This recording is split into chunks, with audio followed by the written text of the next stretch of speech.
I like to have it off, right? As sort of, thanks. Yeah, why not? Yeah, let's cheer the idea of sex. Sex, the love of it, the dogged, unashamed pursuit of it, Russel Brand's thing. I'm really crap at this, aren't I? You're lovely, you're fine. Just go with it. Don't try and fight it. I have to say that every day. The core of his act, an act which made him one of Britain's best-known comedians and actors. What I do is I make absolutely sure that it is a woman, then go for it. It saw him become the host of Channel 4's Big Brother spin-off. Welcome to Big Brother's E-Forum. One of the stars of BBC Radio. It even took him to Hollywood. Now tonight, off stage, it sees him accused of rape, sexual assault, controlling and abusive behaviour, uncovered in a major investigation by Channel 4 Dispatches, The Times and The Sunday Times. He's grabbing at my... Russel Brand. Now, guys, Russel Brand has been accused of rape. Where have we seen this story before? Oh, it's always the same thing, isn't it? It's always the same thing. The Tates, Andrew Tate. Every time you start talking about certain things, these things seem to just pop out of nowhere. That's the part that I don't. Okay, here's the part that I don't get about this whole thing, right? Now, Russel Brand, for those that don't know, he's an actor, he's a comedian, he's an activist, and as of recently, he's a conspiracy theorist. Okay, a lot of people would call him a conspiracy theorist, but he has a huge following, and loads of people listen to him. Okay, and he's a very intelligent man. Now, for most of his career, he's been this boisterous, confident, sexually open person. Not afraid of being sexually open, not afraid of making sexual jokes, inappropriate sexual jokes, some would call it today. He's always been this character all throughout his career. It wasn't until 2020 when he changed. So most of his career, if there was a better time for him to be accused of this, it would have been when he was sexually open and sexually inappropriate, making those jokes, or what people would consider today as sexually inappropriate jokes. I mean, that would have been the time to accuse him of something like this, right? But it's funny that ever since his political views changed, his worldview changed, and he started airing it out and being open about it, ever since that changed, that's when he's been accused of this. A friend of mine actually, we were having a conversation, and I'm actually going to give him a call. He's got a few more things to add to this. Yeah, bro, we were talking about this earlier, and I think people should hear your thoughts about this situation here. So please, bro, if you don't mind, can you please share your views on this case? Well, I mean, obviously, first of all, I think it's important to say that nobody knows if someone is innocent or guilty 100%, when you don't have all the evidence. Absolutely. So I think it's important to say that. But however, there are things about this particular case that I find quite interesting.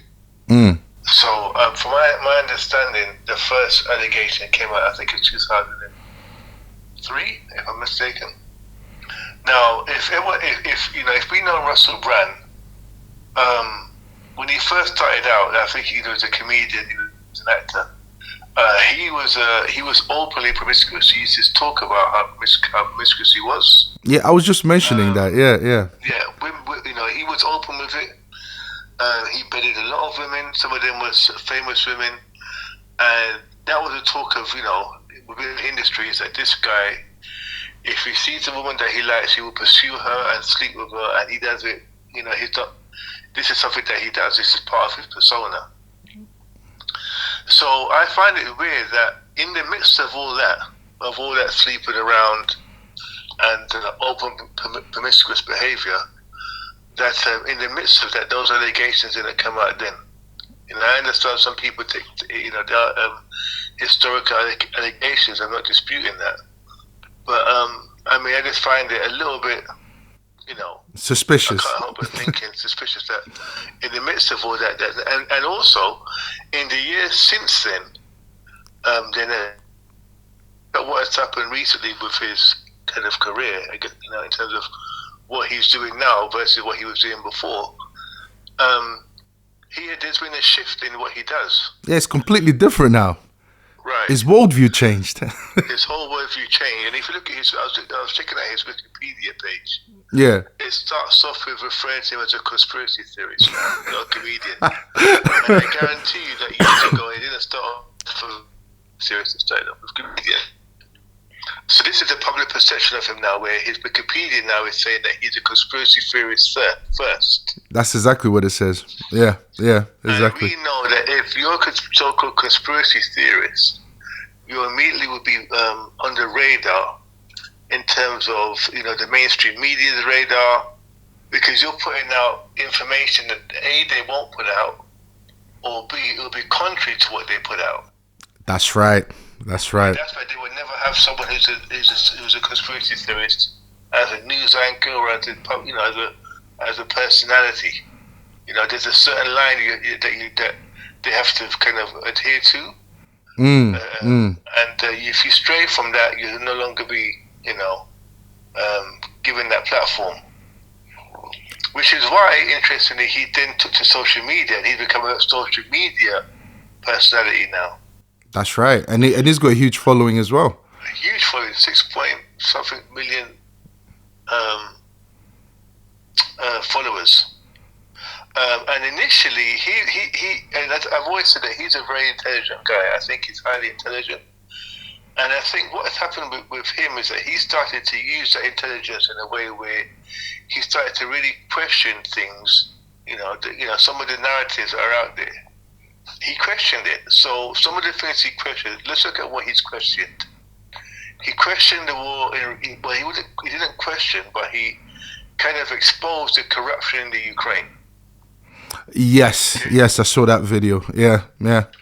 So that's something that if you're part of, if you know, as a mainstream, within the mainstream media, that's a no-no, because we're supposed to believe that Russia are the aggressor. That's right. And Ukraine are literally just the innocent victims of aggression. Okay. That's what's being pushed. That's what's being pushed by the mainstream media. Yeah.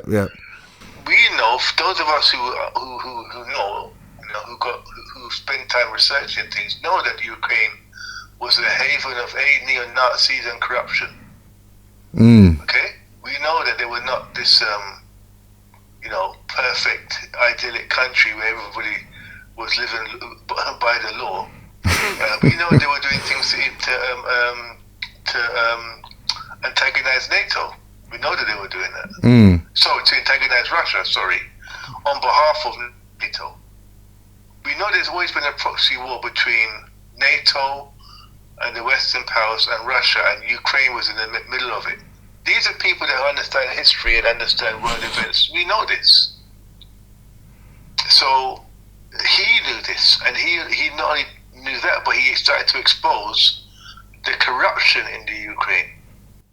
And that's a big no-no. That's a big no-no. What else did he do?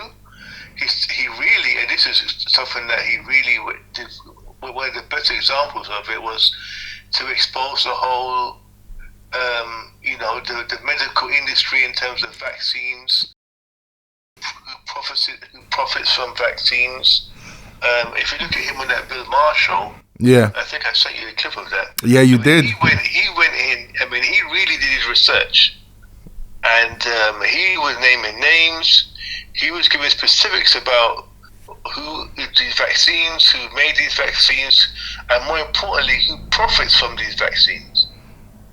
And he was naming names. Yeah. Strike two. That's strike two right there. Strike two. Yeah. What he also did was on the Rumble platform, he started talking about BlackRock. Now, I haven't, to be fair, I haven't watched that whole video. I've only watched portions of it. But if we understand who BlackRock is, that's probably, along with another organization, a company called Vanguard. Yeah. These are basically the two biggest corporations in the world. So all your major corporations out there, the Googles, Apples, all of them have a portfolio with this BlackRock organization. And as we were reading up earlier on, and there was this sentence that said that if you're engaging in business at a certain level, you cannot bypass them. At some level, you're going to have to engage with BlackRock the higher you get up in this business world. And he exposed them. He was exposing the corruption that happens there, the way that they, are basically trying to, control the world at some level. Yep. And some of their dodgy business practices and. Yeah, and just to read something on BlackRock, and you showed me this earlier as well, just for you guys out there. As expected, BlackRock's top equity holdings include America's most established tech companies, Apple, Microsoft, Amazon, and Google. BlackRock also has large positions in NVIDIA and Broadcom, which happens to be America's two largest semiconductor companies. You can't make this up. So this is so look, that's strike three. That's strike three. That's true. Strike three. So I mean, he's made some very powerful enemies. Yes, he has. He's made some very powerful enemies. He's made enemies within the Western military world with NATO by exposing the corruption in the Ukraine. He's exposed the medical, world. All these pharmaceutical companies are very powerful. He's challenged and exposed them, and then he's exposed the big boss behind a lot of these companies. So he made himself a target, and as we know, with other examples out there, the best way to target a male who dares to defy against these entities is, and this is an age-old tactic, by the way. Yes. You discredit them. Yep, and you accusing them of rape. The best way is sexual, indiscretion. That's right. Rape and abuse, because once you do that, that's it. Your credibility, and it gives people. See, the thing about it gives people the option. Then they also have. So it's one of those things where even if you have an inkling that it may not be true, you cannot be seen to be supporting someone that's accused of sexual aggression against women. It completely ruins you. That's it. Yeah, you can't be seen to be supporting. So even if you don't agree with what's been said, even if you have your doubts, you then become a target if you don't absolve all your ties with that person. Yeah, whatever comes out of your mouth will no longer be credible. That's right. It. No one will work with you. No one will want to be to associate themselves with you, just because of that reputation alone. Right, and as I said, if you decide to do that, you become a target. And you become a target as well. Yes, that's the key part. Actually, yeah, you're absolutely right. Exactly. Yeah, if you decide to think to yourself, he hasn't been arrested, and these are legitimate thoughts. He hasn't been arrested. There hasn't been an investigation. There hasn't been any kind of prosecution. So let's wait to see what happens. It doesn't matter. That makes sense. But if you do that, you then get cancelled. Yeah, it doesn't matter, because these days it's social media that's the judge. That's really what's happening. Yeah, the court of public opinion. That's right. But bro, listen, we're gonna have to end it there. We can go on forever. But I do appreciate you for coming on and sharing these views. I think everyone's gonna benefit a lot from what you actually said. But yeah, bro, I do appreciate it. The truth needs to come out, man. Nice one, bro. Next time. All right, next time, brother. Take care. Take care, brother. Bye. There you have it, guys. There you have it. You can't make this up. We'll see what happens. But I think the agenda is clear. But yeah, it's another episode. Salute to you guys, yeah?